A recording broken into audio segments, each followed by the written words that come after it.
मित्रांनो, तुमच्याकडे सध्या कोणत्याही प्रकारचे रेशन कार्ड असेल तर ते आता बंद होणार आहेत.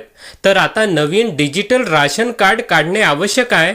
या प्रक्रियेमध्ये मोबाईलच्या माध्यमातून रेशन कार्डची डिजिटल प्रत मिळवता येते. विशेष म्हणजे यासाठी तुम्हाला कुठेही जाण्याची गरज नाही. घर बसल्या मोबाईलवरून ही प्रक्रिया कशी करायची, रेशन कार्ड कुठून डाउनलोड करायचे आणि PDF मध्ये कोणती माहिती दिसते हे आपण आजच्या या व्हिडिओमध्ये प्रत्यक्ष पाहणार आहोत. सर्वप्रथम तुमच्या मोबाईलमधील प्ले स्टोअर ओपन करा. आता सर्च बॉक्समध्ये मेरा राशन असे टाईप करा. सर्च केल्यानंतर संबंधित ॲप्स तुमच्या स्क्रीनवर दिसेल. हे ॲप इन्स्टॉल करून घ्या आणि त्यानंतर ओपन करा. ॲप सुरू झाल्यानंतर आवश्यक परमिशन अलाव करा. त्यानंतर भाषा निवडण्याचा पर्याय दिसेल.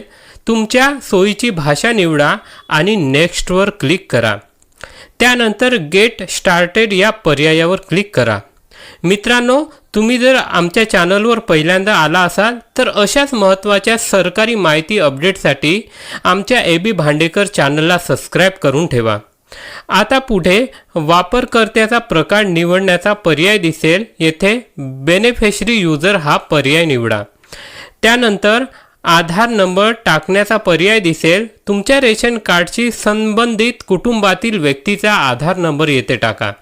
त्यानंतर कॅप्चा भरा आणि लॉग इन विथ OTP या पर्यायावर क्लिक करा. तुमच्या नोंदणीकृत मोबाईल नंबरवर OTP प्राप्त झाल्यानंतर तो तेथे टाका आणि OTP व्हेरिफिकेशन पूर्ण करा. मित्रांनो, येथे एक महत्त्वाची गोष्ट ठेवा.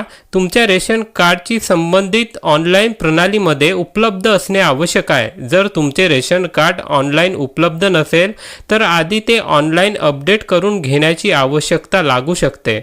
आता लॉग इन झाल्यानंतर स्क्रीनवर दिसणारे पुढील पर्याय स्किप करून पुढे जा.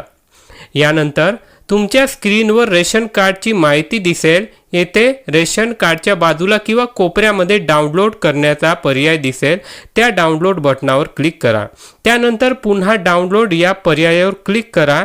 काही क्षणात तुमच्या रेशन कार्डची PDF प्रत मोबाईलमध्ये डाउनलोड होईल. आता ही PDF उघडल्यानंतर रेशन कार्ड संबंधित माहिती तसेच कुटुंबातील सदस्याची माहिती तुम्हाला पाहता येईल. म्हणजे संपूर्ण प्रक्रिया तुम्ही तुमच्या मोबाईलवरून घर बसल्या पूर्ण करू शकता आणि रेशन कार्ड डिजिटल प्रत मोबाईलमध्येही सेव्ह ठेवू शकता.